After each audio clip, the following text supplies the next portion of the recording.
इतना जुल्म हुआ वो कितना रोई होगी, मेरा कलेजा फट रहा है, उसकी माँ कैसे सोई होगी।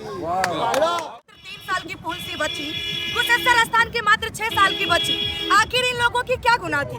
शाम के समय में दूध देने जाती है, उस दरमियान दरिंदे की नजर पड़ती है और उसको उठा लिया जाता है। जिस पावन धरती पे माता जैसी देवी देवता को हम पूजा करते हैं, चाहे दुर्गा पूजा हो, सरस्वती पूजा हो, लक्ष्मी पूजा हो, उस पावन धरती पे बेटियों के साथ जो बलात्कार हो रहा है, हम लोग केवटी थाने क्षेत्र में 3.5 साल की नाबालिग बच्ची के साथ हुए रेप और दुष्कर्म जैसे मामले के बाद इलाके में लोगों के अंदर आक्रोश और गुस्सा है। आपको बताते चले, इंसानियत को शर्मसार करने वाली इस घटना के खिलाफ कल केवटी के युवाओं के द्वारा मुखिया शकूर फाउंडेशन के बैनर तले कैंडल मार्च का आयोजन किया गया। इसमें शामिल लोगों के द्वारा एक सुर में आरोपी को सख्त से सख्त सजा देने, साथ ही दरभंगा में लगातार बढ़ रहे रेप और दुष्कर्म जैसी घटनाओं पर लगाम लगाने की मांग की गई।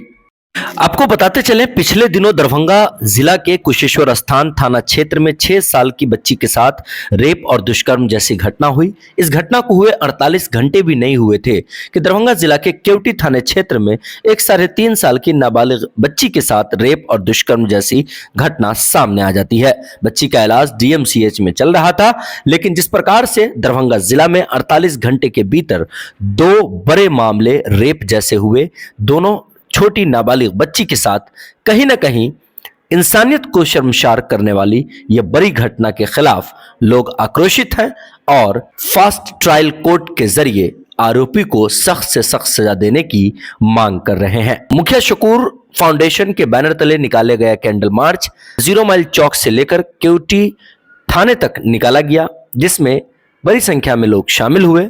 कैंडल मार्च में शामिल लोगों ने क्या कुछ कहा, देखें आप यह पूरी रिपोर्ट। न्याय दिलाने के लिए रोड पर भी ना आ सके। मैं आप लोगों को सभी को बता दूं कि DMCH में जब हम उस बच्ची से मिलने के लिए पहुंचे थे, तो ICU के गेट के पास बेता थाना के प्रभारी फोन के माध्यम से हमें रोक लिया गया। हम उनसे पूछना चाहते हैं कि आखिर क्या हम लोग कोई क्राइम करके गए थे। हम लोग एक सोशल एक्टिविस्ट है, हमारे कंधे पे भी जवाबदेही है, हमारे समाज की जवाबदेही है। जिन लोगों को उम्मीद होती है कि ये लोग हमारे लिए आवाज उठाएगी, हमें सपोर्ट करेगी, उनकी एक उम्मीद बनती है सोशल एक्टिविस्ट, और उनको आप मिलने से क्यों वंचित रखें। आखिर किस बात का डर था। क्या आप लोग VIP ट्रीटमेंट करते हैं, वही कोई जनप्रतिनिधि आते हैं तो उनको ICU में जाकर के मिलवाया जाता है, फिर सोशल एक्टिविस्ट को क्यों नहीं। आखिर किस बात का डर है। कहीं ये पूरा ये मामला जो है सो कहीं ना कहीं जिला प्रशासन के द्वारा, चाहे कहे तो कुछ जनप्रतिनिधि के द्वारा इस मामला को दबाने की कोशिश किया जा रहा है। वसीम बरेलवी का लाइन है, उसूलों पे आंच आए तो टकराना जरूरी है, अगर जिंदा है तो नजर आना जरूरी है। बहुत खूब। मैं केवटी प्रखंड के सभी नौजवानों को बहुत बहुत धन्यवाद देता हूं कि आज आपने जो एक हमारी छोटी बच्ची के साथ अत्याचार हुआ है उसके लिए आप खड़े हुए हैं। मैं तहे दिल से शुक्रिया अदा करता हूं। मुझे पता चला, मैं बड़ियोल प्रखंड में था, मुझे जैसे ही पता चला कि केवटी प्रखंड पर आप लोग शांति मार्च, कैंडल मार्च करने आ रहे हैं, मैं भागता हुआ आया।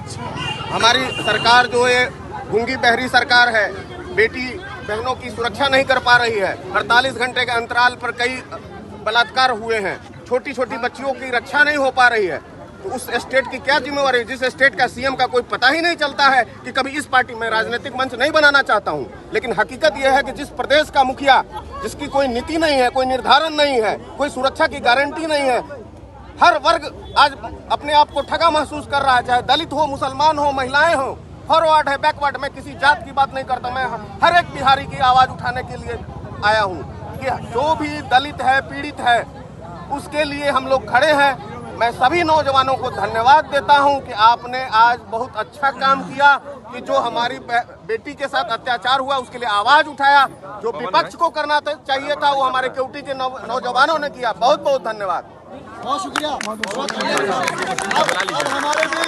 हमारे बीच नया गांव की पूर्व मुखिया जी यहाँ मौजूद है, नीलम देवी। मैं उनसे गुजारिश करता हूँ कम से कम हम लोगों के हौसले के लिए 2 लफ्ज और बेटियों के लिए जो अत्याचार हो रहा है उसके लिए कम से कम अल्फाज हो गए। आइए आगे आइए, वहीं से बोल लीजिए ताकि ये मामला बिहार में आग की तरह ना फैले, ताकि कोई नेशनल मीडिया इस पे बात ना करे। आप बताइए कि एयरपोर्ट पे कंगना रनावत को थप्पड़ पड़ती है तो उसकी गूंज पूरा नेशनल मीडिया को सुनाई देती है। अब वहीं अगर एक बेटी फूल सी बच्ची की बलि चढ़ती है तो उसकी गूंज बिहार सरकार को भी सुनाई नहीं दे पा रही है। ये दुर्भाग्य है और मैं जिला प्रशासन को कहना चाहूंगी कि किस बात का संरक्षण मिल रहा है उस यहाँ के दरिंदों के परिवार को। यहाँ पे कुछ लोग कह रहे हैं कि अरेस्टिंग हो गई। हम पूछना चाहते हैं क्या हमारा न्याय सिर्फ अरेस्टिंग है? ऐसे लोगों की जगह क्या सलाखों के पीछे है? ये हमारे टैक्स के पैसे खा रहे हैं और इसकी मनोबल को हम लोग मिलके बढ़ाने का काम कर रहे हैं। अगर आप लोगों के माध्यम से या हम लोगों के माध्यम से सड़क पे उतर के आए दिन इन लोगों के लिए लड़ाई नहीं लड़ेंगे तो वो भी दिन दूर नहीं जब दरिंदों को बेल मिल जाएगा। और ये लोग इसीलिए इंतजार कर रहे हैं ताकि इन लोगों से मिल ना सके और ये लोग वंचित रहे, ये लोग आवाज ना उठा पाए। लेकिन मैं कहना चाहूंगी वो सिर्फ उस घर की बेटी नहीं, ये पूरे देश की बेटी का सवाल है, पूरे मिथिला की बेटी की सम्मान की बात है, पूरे बिहार की इस बेटी की सम्मान की बात है और हर घर में बेटी है। आज एक बेटी, आज अगर इस दरिंदों को हम लोग छोड़ने का काम करेंगे तो अगला फिर मौका पा करके दूसरी मासूम सी बेटी का आबरू लूटने का काम करेगा। फिर हम लोग लड़ाई कब लड़ेंगे? यूं ही कैंडल पकड़ के और ये बैनर लेके रोड पे कब तक उतरते रहेंगे? ऐसे ऐसे लोगों को सजा अविलंब क्यों नहीं दी जाती है? मेरा ये सवाल बिहार सरकार से है। जब जिस बच्ची के साथ घटना घटी वो उस बात का खुद प्रमाण है, खुद साक्ष्य है, सारी बात वो खुद बता रही है, तो फिर आप किस बात का जांच कर रहे हैं? आखिर किस बात का उसको संरक्षण देने का काम कर रहे हैं? तो इसके लिए हम लोगों को और मजबूती से आवाज उठाने की जरूरत है। आप लोगों को भी मैं धन्यवाद देना चाहती हूँ कि बेटियों के लिए कम से कम हम लोग सड़क पे उतर के आवाज तो बुलंद कर रहे हैं, लेकिन ये आवाज तब तक नहीं रुकनी चाहिए जब तक उस दरिंदे को सूली पे चढ़ाने का काम हम लोग नहीं करवा देते। बिल्कुल।